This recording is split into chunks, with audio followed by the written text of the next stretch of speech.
Gimana nu teger kiai coba kuat. Demandak ngomong na puluh peleye.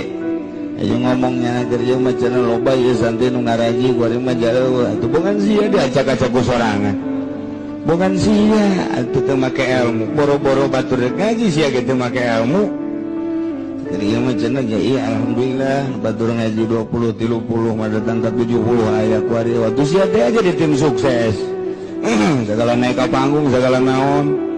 Ya emang kos gitu temen atuh lain bagian sia emang ngayung bodona lain ngadoa bari cerik di luhureun panggung ngadoakeun kos karar itu ye juga temen teh jadi mamang atuh tepan sia ge lamun teu diberi duit pambung kan ngadoa oh sih kan itu banyakit di babawa kunyana hayang dituturkeun ku santri moal bisa tuh ilmu Allah mah teu bisa pake lalagaan. Kajeng ting urang muka pondok pesantren niat ibadah dek nungtun santri aing mah kena nyahuan ka Gusti Allah belah dieuna kena bisaeun maca kitab kabelah dituna kena nyahuan ka Gusti Allah abah ibadahna mantep niatan di jero hatena modal kos kitu aju pre bae kiaina sabulan sakali ngajina dituturkeun bae ngaji mah kos kitu tapi lamun urang geus mengkol ti dinya mulai ngeridit hayu diatut hayu di WA hayu geus di mana bae geus hayu